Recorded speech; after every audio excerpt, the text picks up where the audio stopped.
Batu Raden, cerita rakyat Jawa Tengah. Narator Putri Maharani. Di Jawa Tengah ada sebuah kota bernama Batu Raden. Ada sebuah cerita mengenai asal-usul nama kota tersebut. Alkisah, hiduplah seorang pemuda bernama Suta. Ia adalah seorang abdi di istana kadipaten. Tugasnya sehari-hari adalah mengurus dan mengawasi kuda. Suta adalah pemuda yang rajin dan jujur. Oleh karenanya, ia tak pernah mendapatkan masalah dalam pekerjaan. Suatu hari, Suta sedang melewati sebuah taman kota. Tiba-tiba, ia mendengar jeritan ngeri seorang perempuan. Suta segera mencari sumber suara itu.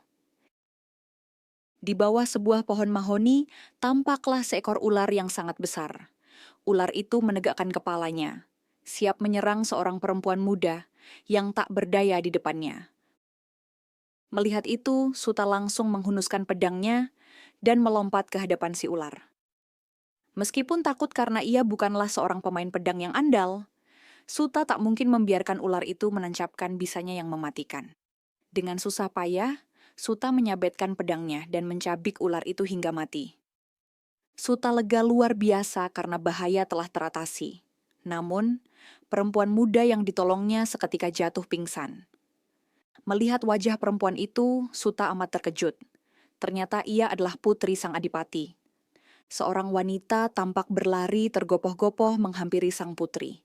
Ia adalah inang atau pengasuh sang putri yang tadi sempat lengah menjaga. Mereka segera membawa sang putri ke pendopo di tengah taman. "Terima kasih sudah menyelamatkanku, Kakang," kata sang putri saat telah siuman. "Sudah seharusnya saya menolong orang yang dalam bahaya. Syukurlah Anda selamat, Tuan Putri," kata Suta. Ia bersyukur telah bertindak cepat. Hati Suta pun berbunga-bunga, karena bisa berhadapan langsung dengan putri yang terkenal akan kecantikan dan kehalusan budinya.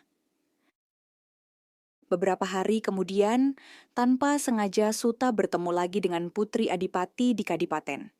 Mereka lalu berbincang-bincang dengan akrab.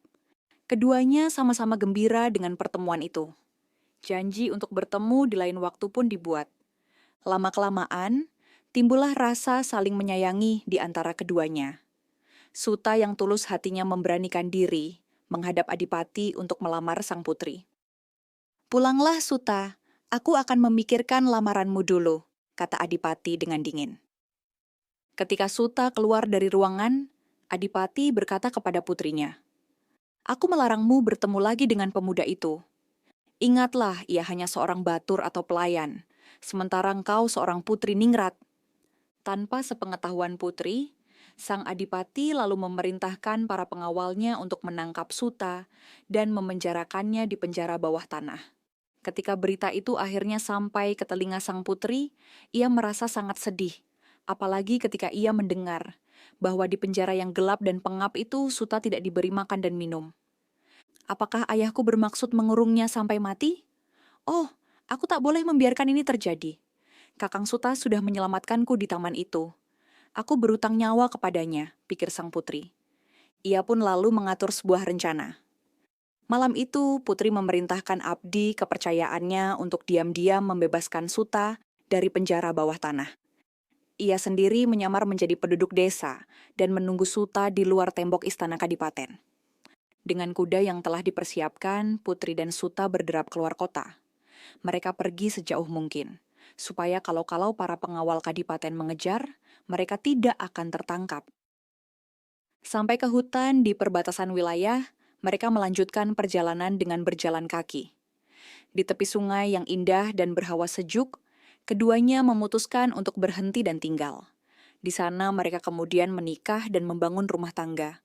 Daerah tempat mereka tinggal semakin lama semakin ramai dan berkembang menjadi kota. Oleh orang-orang, daerah itu disebut Batu Raden, yang artinya batur atau pelayan dan Raden atau ningrat.